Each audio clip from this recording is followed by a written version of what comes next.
The Laws of Human Nature by Robert Greene is a comprehensive guide to understanding the complexities of human behavior. The Laws of Human Nature by Robert Greene. Come with me on a visual journey down the rabbit hole of human nature. If you're a visual learner or you just don't have the spare 30 hours right now to get through this book, then you've come to the right video. We're going to go over things like which gender projection type you are, zeitgeist, aggression, cults, and a heap more. I got so much out of reading this book, and by the end of this summary, I hope it inspires you to grab a copy of the book for yourself so you can go even deeper and master these laws. Let's jump into it. These primitive forces, there are 18 of them. I call these primitive forces human nature. And so they're actually governing your behavior, and they're governing other people's behavior. You don't know who you are. You walk around in your world and you're kind of sleepwalking. You assume you have an identity, an opinion, an image of yourself that is actually somewhat false. There's something else going on inside you.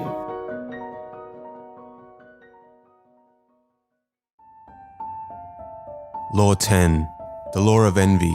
Beware the fragile ego. Every time a friend succeeds, I die a little. Gore Vidal. Envy is the trickiest and most elusive of all human emotions. To decode envy, you must become a master of human nature. You need to be able to distinguish passive envy from active envy before you can understand its nuances. We all suffer from envy from time to time as we unconsciously observe the people around us and feel that they may have more in life than ourselves. The need to compare may motivate some of us to excel. For some, however, there are more extreme forms of envy. If people are actively trying to sabotage your projects, your career, or your relationships, then you're dealing with a dangerous, envious person. Signs of envy. It is difficult to detect subtle signs of envy, but if you pay attention, you can detect them. Micro-expressions. It is the eyes that are most associated with envy. It's often the first impression that's the most accurate, so you should pay more attention to it.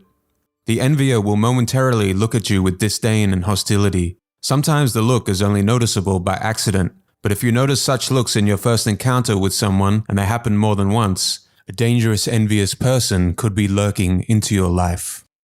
The Schopenhauer method for eliciting envy. Tell suspected enviers some good news about yourself, a promotion, a new and exciting love interest. You will notice a very quick expression of disappointment. The tone of voice as they congratulate you will betray some tension and strain. Equally, tell them some misfortune of yours and notice the uncontrollable micro-expression of joy in your pain, what is commonly known as schadenfreude. Poisonous praise. Beware of people who give you confusing and paradoxical praise. They will find ways to praise you, but mix the praise with sarcasm and offhand remarks which are designed to make you feel uncomfortable and make you doubt your abilities. Backbiting. Gossip often serves as a cover for envy, a means of venting frustration through sharing malicious rumors and stories. If you happen to hear of a negative story spread about you, that should have enough impact to raise your awareness. A sign of active envy could be the fact that your friend feels the need to vent his or her underlying hostility to a third party rather than keep it to themselves. Push and pull. If people are envious of you, the people with the closest proximity who know all your secrets and weaknesses are often in the best position to act upon this envy. Enviers often use friendship and intimacy as the best way to wound the people they envy. Envier types. Here are 5 common varieties of envious people, how they disguise themselves and how they attack. The leveler. Levelers are always on the lookout for injustice and unfairness in the world. Despite their ability to put others down, they do not easily take a joke at their own expense. It is their goal to bring everyone down to their level of mediocrity.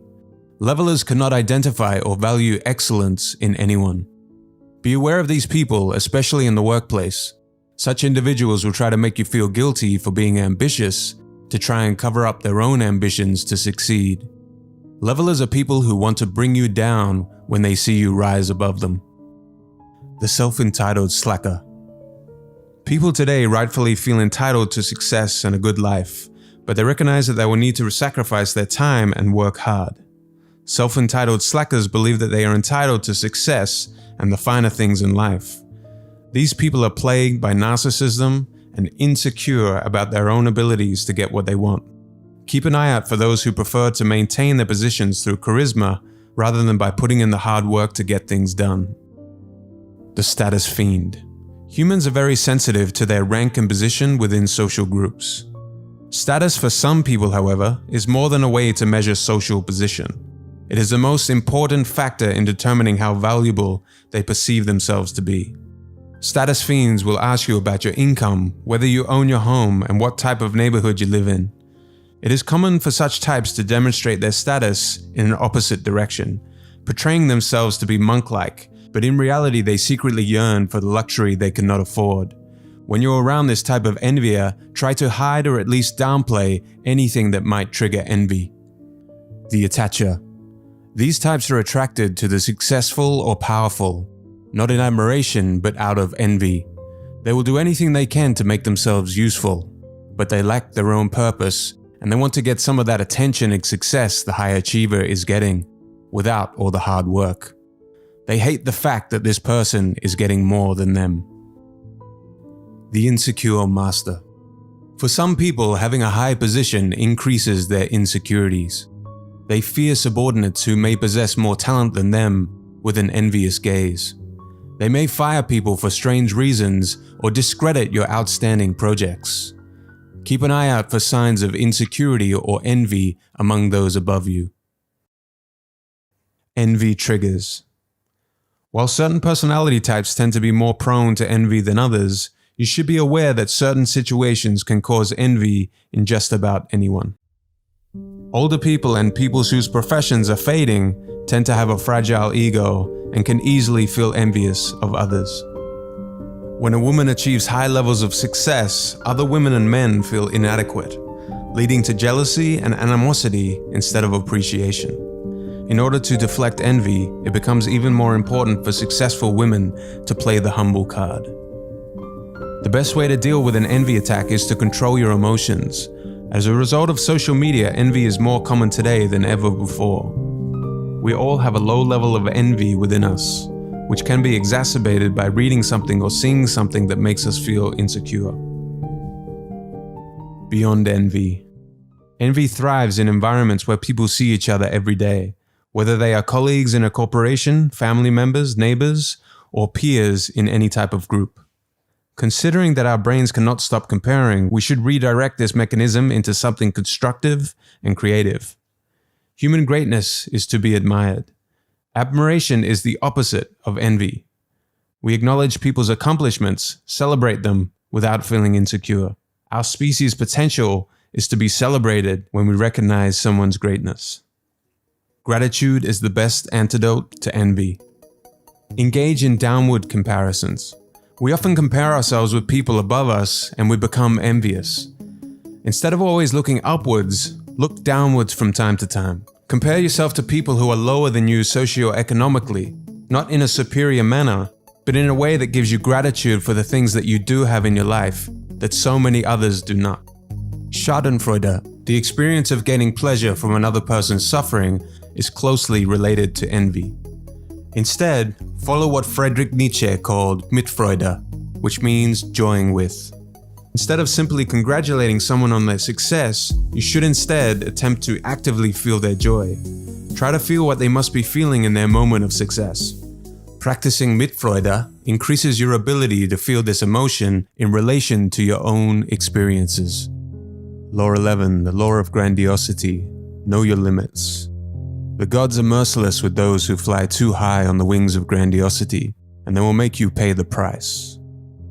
Throughout history, humans have had a deep need to consider themselves important. We get a little bit of success and we let it go straight to our heads.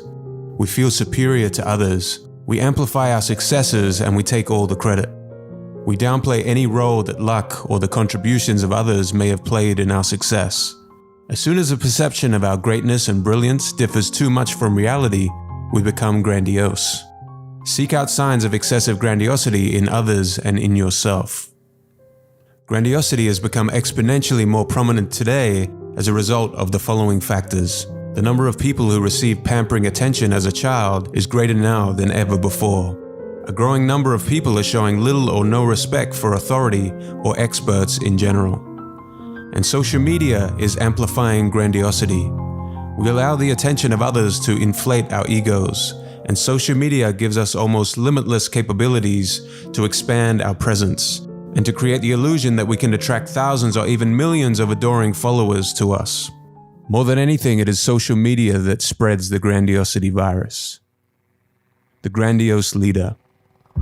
It is possible for people with high levels of grandiosity to attain positions of power if they also possess some talent and assertive energy. The grandiose leader distorts reality to fit their perceived greatness. Here are 6 common illusions grandiose leaders like to create. Greatness is my destiny. It is common for grandiose leaders to portray themselves as destined for greatness. The stories they tell about their childhood and youth demonstrate their uniqueness, as if fate had chosen them. I'm the common man or woman. Public figures must present themselves to the public as representatives of the average citizen. A grandiose leader's trick is to put emphasis on their cultural tastes and not the class that they were raised in. I will be your savior. In times of crisis and trouble, these types rise to power. These individuals will be the ones to deliver the people from the difficulties they are experiencing. They need to make large yet vague promises to do this. Messages must be simple to understand yet stir the emotions. When followers become part of the cult, they are doubly mesmerized and ready to excuse any faults of the leader. I am able to rewrite the rules. Humans have a secret desire to do away with the conventions and rules in place in every field, and to be empowered just by following their intuitions.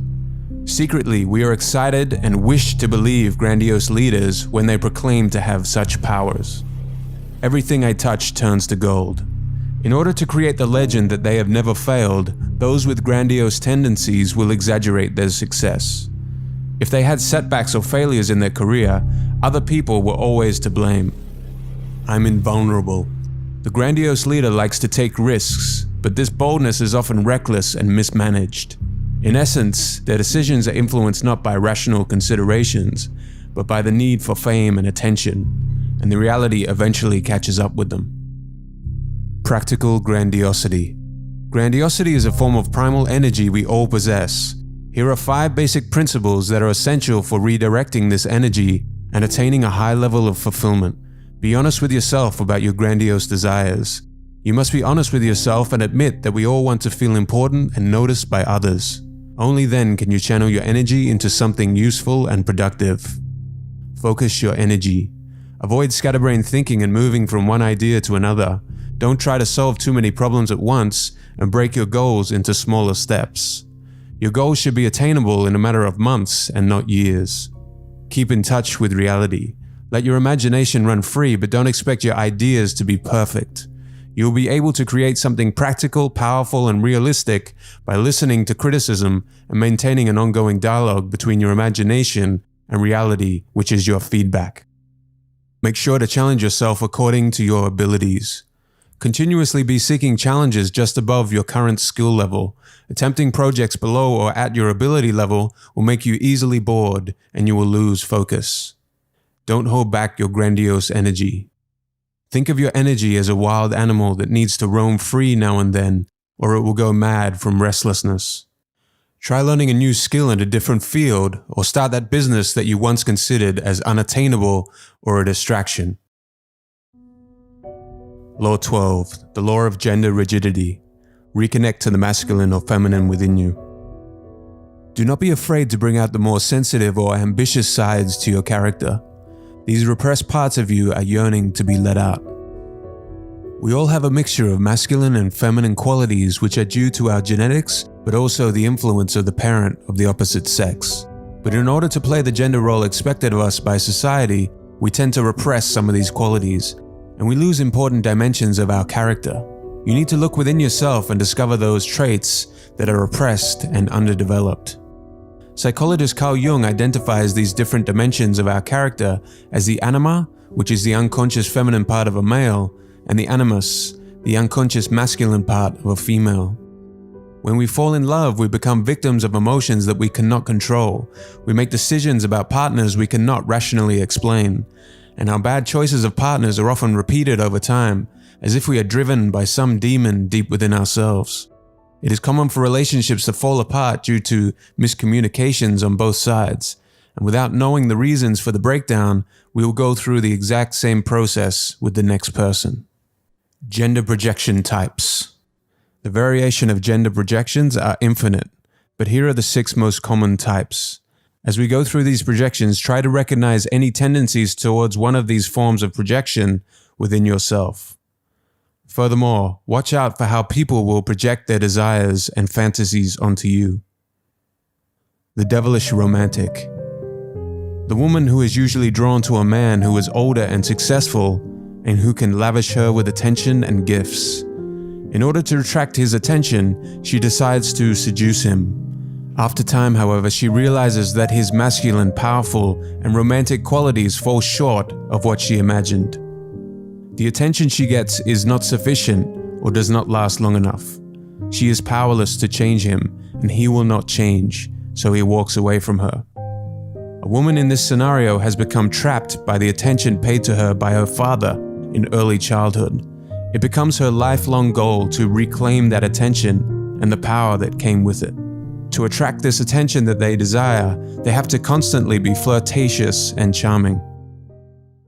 The elusive woman of perfection. The man who thinks he has found the perfect woman. Although he hasn't had many encounters with the woman in question, he can imagine all kinds of positive encounters with her in the future.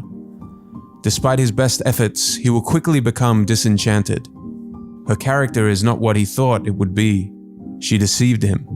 He then proceeds to project his fantasies onto the next woman. Often men susceptible to this projection grew up without a supportive mother. A mother of this sort might have expected her son to give her the attention and support that she was lacking from her husband. And due to this role reversal, the boy who becomes a man feels emptiness inside and a need to fill the attention that he didn't receive in childhood. The lovable rebel. The woman who is attracted to men that have a disdain for authority. This man, unlike the devilish romantic, is usually young and unsuccessful. Moreover, he tends to be outside her usual circle of friends. Even though the relationship breaks apart, the fantasy remains intact. Women with this projection often have a distant and strict father who is strong and patriarchal. As a girl, she dreamed of being independent and assertive, but was restricted to following her father's orders and playing the role of the obedient daughter. The fallen woman. The man who is attracted to the opposite of what he used to be, good, obedient, and trustworthy. This type of man often had a strong mother figure as a child, and subconsciously they gravitate towards women who are imperfect, bad, or from different cultures and/or social classes. His goal is to rescue her, but over time he realizes she isn't what he had expected. These men have a passive and masochistic anima, and they are often merely used as pawns by these women. The superior man. The woman who is drawn to the superior man. His confidence and power radiate through him. He could be a successful businessman or a professor. Among women, this type of projection is very common and is due to feelings of inferiority. Being unable to develop her own confidence or strength, she tends to search for these traits in men and exaggerate their appearance in her imagination. She often attracts men who are attracted to younger women, whom they can dominate. The professor seducing the student scenario. Typically, these men fail to be as clever or as brilliant as she imagined, so the woman either leaves disappointed or gets stuck with her low self-esteem and bends to his manipulations. She should cultivate genuine self-confidence so that she can evaluate the value and character of the men she meets before being misguided. The woman to worship him. The man who seeks a woman who will worship him. His life is hard, but he is driven and ambitious. His life seems to be lacking something. A woman comes along who is warm, attentive, and engaging to him. When he pursues certain types of women, he subtly positions them to play the mother role so they can support, adore, and enhance his ego. Generally, this male projection stems from his relationship with his mother, who adored him and lavished him with attention. She has empowered the boy, and he becomes addicted to that kind of attention. He seeks and expects that same attention from the women he meets. This man should see the patterns of these relationships throughout his life. He must be able to take care of himself. Let me know in the comments below if you guys could relate to any of these projection types. The original man or woman. When we were children, our sense of self was rather fluid. During our youth, however, we needed to establish a social self, one that was cohesive and would allow us to fit in. To achieve this, our free spirit had to be trimmed and tightened. And this tightening was largely driven by gender roles. To feel and present a more consistent self, we had to suppress our masculine or feminine qualities. If you're interested in finding a better balance, pause the video now and see how masculine and feminine traits tend to differ from each other. Do not play the expected gender role, but rather create one that suits you. Law 13. The law of aimlessness. Advance with a sense of purpose. He who has a why to live can bear almost any how. Friedrich Nietzsche. As opposed to animals who can use their instincts to steer clear of danger, humans must rely on their own judgments. As long as we follow our instincts moment by moment, we will wander aimlessly, which will lead us to dead ends. Developing a sense of purpose, discovering our calling in life, and using that knowledge to guide us in our decisions will prevent such a fate. We can gain a deeper understanding of ourselves, our tastes, and our preferences. When we lack purpose, we become increasingly insecure. When we have a sense of purpose, we are less likely to suffer from depression. It is best to avoid hiring or working with people who are motivated by a false purpose, as their unproductive energy will tend to drag you down. If you surround yourself with people who have a strong purpose, they will pull you upward. Operating with a high sense of purpose is a force multiplier. The many sides of your character are channeled into this purpose, giving you more sustained energy. Strategies for developing a high sense of purpose. In developing a sense of purpose, you will encounter many challenges.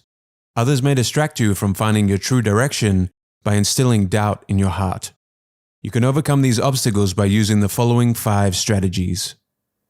Often the earliest signs of your true calling can be located in the earliest years of your life. Consider moments in your life when you felt natural and at ease doing certain tasks or activities, as if you were running with the wind at your back. When you pursue your purpose, some people will criticize you along the way. Some may be helpful, but others may just come from envy. Take their negative opinions and judgments of you as motivation and fuel for your purpose. Associating with people who have a strong sense of purpose will allow you to absorb their purposeful energy. Create a ladder of descending goals. If you set long-term goals, you will gain incredible clarity and resolve. However, if you look at all the steps necessary to reach them from your current position, they are likely to generate anxiety. If you want to manage such anxiety, you should have a ladder of smaller goals extending down from the present to the future. Finally, dedicate uninterrupted time with your work. Find states of flow and focus on the work and not the recognition or the reward. The lure of false purposes. We are all aware of how insignificant we are in the universe with billions of others. In order to feel connected to something bigger than ourselves, we need to feel larger than ourselves. As human nature is, however, many people are searching for meaning and a sense of transcendence on the cheapest and easiest terms possible. Throughout history, without a purpose, humans have been attracted to 5 common types of false purposes. The pursuit of pleasure. We often think of work as just a boring necessity of life. Ultimately, we are motivated by avoiding pain and finding as much pleasure as possible outside of work. Our pursuit of pleasure takes many different forms, such as sexual activities, recreational stimulants, and other forms of entertainment. By operating with a sense of purpose, we understand the importance of placing limits on ourselves, rather than overstimulation of the senses. Causes and cults. As human beings, we have a deep desire to believe in something, and with a lack of unifying beliefs, cults fill the void. Groups whose disciples are vague in their objectives should be viewed with caution, as their group is more than likely just about releasing emotions. Money and success. A person's pursuit of money and success often motivates and focuses them. Despite this, many of the richest and most successful people were never initially driven by money. Money and success will naturally flow to you if you focus on your goals and maintain a high sense of purpose. Attention. As a way to feel more important, people have always desired fame and attention. The false sense of purpose, however, has been greatly democratized with the help of social media. By cultivating a strong sense of purpose and creating projects which are naturally appealing, we'll have a much better chance of attracting attention. Cynicism. Man would rather have the void as purpose than be void of purpose. Friedrich Nietzsche. Cynicism, the conviction that existence is meaningless, has the effect of leading to the void as purpose. Politics and old beliefs all contribute to this type of fake purpose, which is growing in popularity nowadays.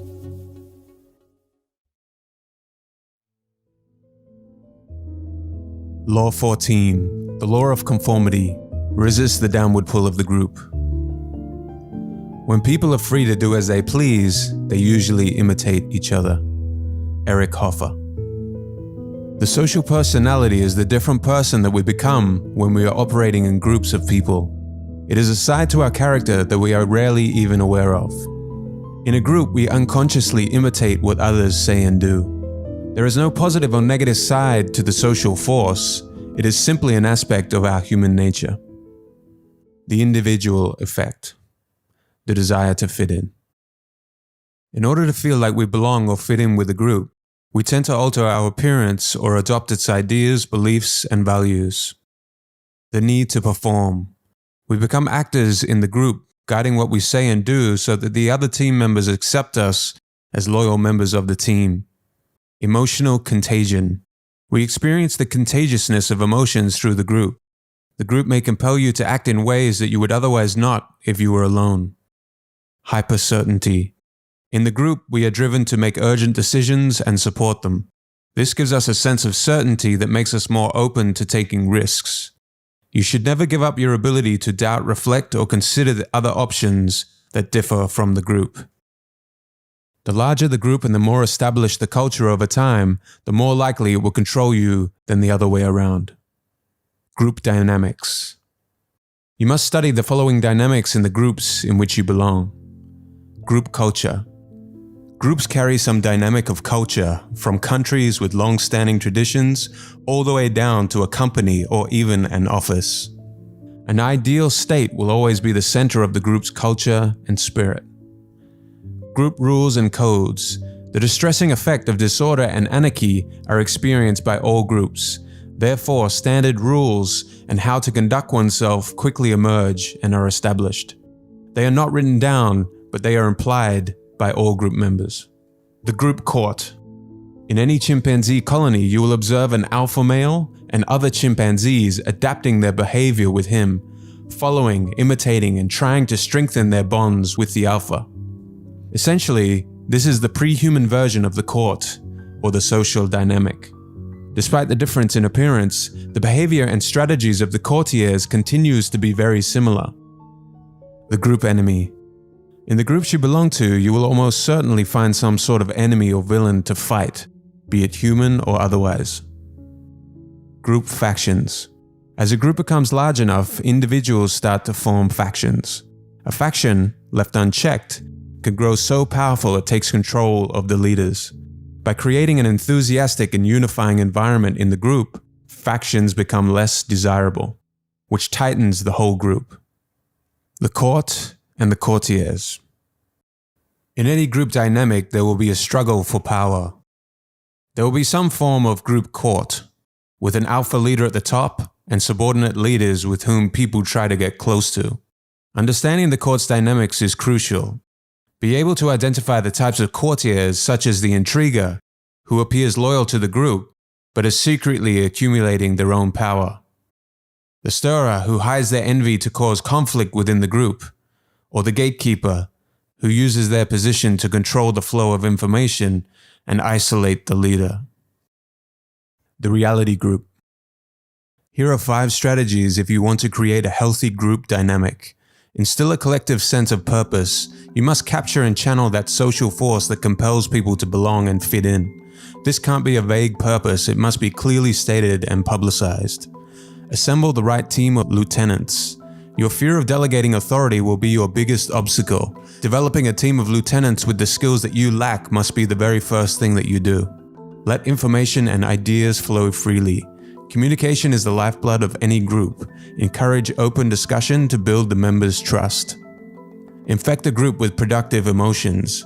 You should radiate a sense of determination that permeates the group. In the face of setbacks, you are the one that keeps pressing forward and solving problems. Forge a battle-tested group. When faced with a crisis, you want to find out how tough a person is from the inside. Test the people in your team with some relatively challenging tasks and shorter deadlines than usual, and see how they respond under pressure.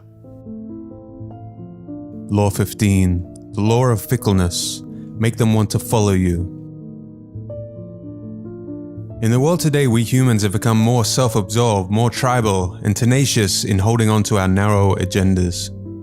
We have become consumed by the barrage of information inundating us. We are even more fickle when it comes to leaders. Despite the fact that leadership styles change with the times, one thing remains the same. People are always ambivalent about those in power. Watch the news to see how easily leaders can lose trust from their followers, and how their reputation is shaped by their latest success or failure. Strategies for establishing authority.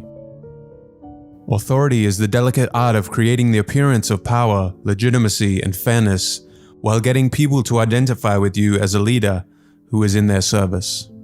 Having authority means people follow you willingly. They listen to your advice and follow your words. In your efforts to overcome people's natural ambivalence and resistance, you must continuously seek ways to mobilize their willpower. These strategies aim to accomplish just that. Put all of them to use. Authenticity. Find your authority style. The authority you create must flow naturally from your character and specific strengths. Think of certain archetypes of authority from our culture. One of the archetypes will best suit you. The deliverer. The person who delivers people from evil. Think Moses or Martin Luther King Jr. The founder. They establish a new order in business or politics that diverges from the status quo. The visionary artist. They defy the norms. Think Picasso. The healer. The one who can unify people. The teacher. The person who can initiate action and get people to learn from their mistakes. Focus outwardly. The attitude. Humans are selfish by nature, spending most of our time focusing on our emotions, our struggles, and our fantasies. Focus on how you can serve others, become a good listener, and see your position of leadership as a responsibility and not a privilege. The vision. Cultivate the third eye. Individuals caught up in the moment are prone to overreact, panic, and see only a limited part of the situation in front of them. Develop your long-term vision and don't get caught up in the day-to-day drama or small, insignificant events. The tone. Lead from the front. As a leader, you must show everyone you work as hard, if not harder, than they do. Setting the right tone is essential. To gain your approval, the members will want to rise up to your level. Stir conflicting emotions, the aura. People tend to be too predictable. In order to fit in and feel like part of the group, they adopt a persona that they think is pleasing and consistent with the group. As a leader, it is important to establish an aura of mystery. Mixing signals and displaying qualities that seem inconsistent causes people to think about you and pause before they try to categorize you. Never appear to take, always to give. The act of taking something away from someone they assume they own, be it time, rights, or money, can create a sense of insecurity and will call into question your authority. Always be seen to give and never take from the group. Rejuvenate your authority, adaptability. The newer generations will inevitably become immune to your charm and aura. Therefore, your style of leadership needs to adapt to the moods and epochs of the time. Don't let your leadership style remain stuck in its ways.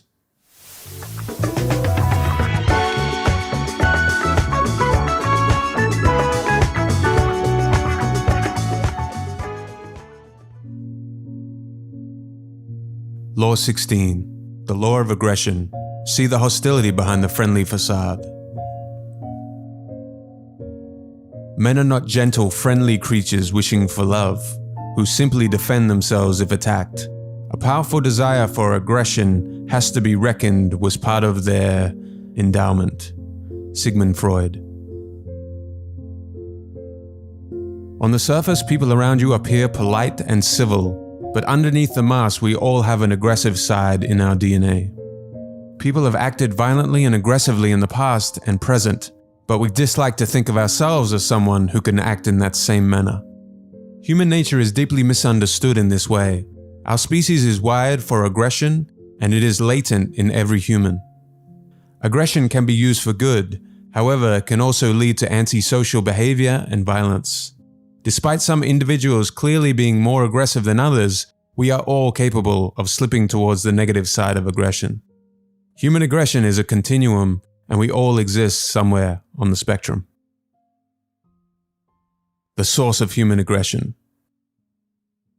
Human aggression stems from an underlying insecurity as opposed to simply an impulse to hurt or take from others. Only humans are able to grasp their own mortality. At any moment we could lose our jobs or be separated from our partners, which can make us feel frustrated and helpless. People who are chronically aggressive, on the other hand, are more likely to feel the helplessness and frustration we might feel on occasion. These individuals experience chronic insecurity and fragility and work incredibly hard to hide this by overpowering and controlling others. If you are around a chronic aggressor, you must understand this behavior is stemming from an underlying insecurity, a deep wound, which almost always comes from early childhood. We also have to realize that aggressors see others as objects to control. 2 myths to dispel. The first myth says that humans used to live in harmony with nature and with each other.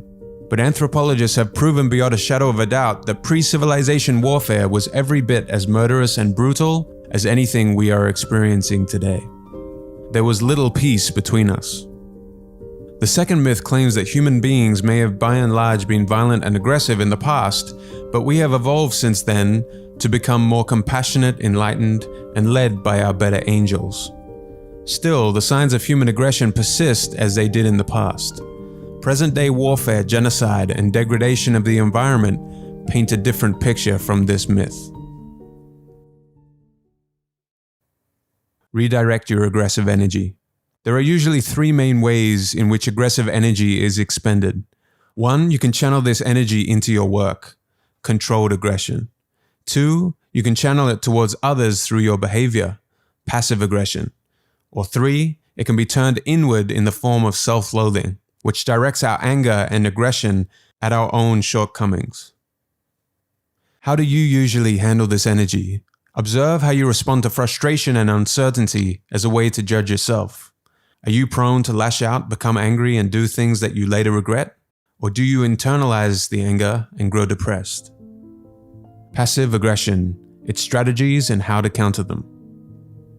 Our default setting is to avoid direct confrontations and appear sociable and polite. However, it is not always possible to get what we want without making an effort to assert ourselves. This is called passive aggression. While passive aggression is sometimes necessary in order to not be walked over by others, some people have a chronic passive aggression problem. Here are some strategies that passive aggressors often use. The subtle superiority strategy. The person who always comes late provides an excuse and an insincere apology. The sympathy strategy. The person who plays the victim, but in reality loves the drama, the pain, and the attention. The insinuating doubt strategy. Someone, maybe even a friend, who makes an offhand remark that makes you question yourself and your abilities. You did quite well on the project for someone at your level. Was he or she subtly insulting me, you may be asking yourself? A key point of this strategy is to make you feel bad such that you find yourself thinking about it for days afterward. Their goal is to bring down your self-esteem. The most common reason for their actions is envy. It is best to show that their insinuations have no impact on you. Their goal is to get a reaction from you, and you will not give it to them. The blame shifter strategy. The person who is confronted and immediately begins shifting responsibility and blame back to the person who is irritated. They grow silent when you confront them, wearing a hurt or disappointed look, while their tone of voice subtly conveys a sense of disbelief that they did anything wrong. It leaves you feeling as if you may have overreacted, and now you feel guilty. The intention is to cover up the unpleasant behavior, deflect criticism, and make people refrain from calling them out on their mistakes in the future. This tactic can be countered if you remain objective and unaffected by their blame shifting. The passive tyrant strategy. The person who is impossible to please. Usually powerful people use this strategy towards their underlings, but it can be applied by individuals in relationships as well. Strategizing against these types is very difficult because they are usually your superiors and possess real power over you. There's really only one counter: quitting and recovering. Controlled aggression. Your aggression should not be repressed or turned inward. Channel this energy towards real problems that you can solve and towards your ambitions to get what you want. Law 17. The law of generational myopia. Seize the historical moment. You are a product of the times as much as anyone. The generation you were born into has shaped your thoughts and values, whether you are aware of this or not. In more ways than you can imagine, you were born into a generation that defines your identity. There is a strong desire in your generation to separate itself from the previous generation and forge a new direction in the world. New values are formed, which are absorbed into your thinking as an individual. With age, generational ideas and values tend to close you off to other points of view, limiting your thinking. In order to free yourself from the mental restriction placed on you by your generation, you must understand as deeply as possible this powerful influence on who you are. The generational phenomenon. Each generation has its own symbols, myths, beliefs, and mindsets, which constitute its generational spirit. A person born in the 1890s would be a different person from someone born in the 1950s. And a person born in the 1950s would have a different generational spirit from a person born in the 1990s. Generational patterns. Each generation inherits beliefs and ideas from their parents, but seeks to find something new. The 14th century historian Ibn Khaldun believed that history occurs in cycles over 4 generations. The first generation. Revolutionaries make a radical break to establish new values. The second generation seeks to establish some order and discipline after the revolutionary chaos. The third generation aims to build a comfortable life through pragmatic means. And the fourth generation are cynical and lost in a society that has stagnated. New revolutionaries are now primed to usher in the new order, and the cycle begins again. You need to change the way you look at your own generation. You should attempt to understand how deeply the spirit and the culture of your generation have affected the way you view the world. Identify the characteristics of your generation in order to gain an understanding of its spirit in the present and to exploit it. Think about where your generation fits within the tension between early and middle adulthood. We think we are judging the younger generation in an objective manner, but we are merely succumbing to the illusion of perspective. How you can capitalize on the spirit of the times. The following are some strategies to make the most of generational dynamics. Challenge your past, including your parents' values, and try to see things from a different perspective. Take on the generational zeitgeist in a unique way. Don't let your age limit your curiosity. You can be a childlike wanderer as a grown-up. Increase your interactions with the younger generation. Read the works of previous generations. Influence the younger generation, mostly your children, to shape the future. Law 18. The law of death denial. Meditate on our common mortality. By connecting to the reality of death, we connect more profoundly to the reality and fullness of life. Near-death experiences actually have a paradoxical effect that makes us feel more alive and awake.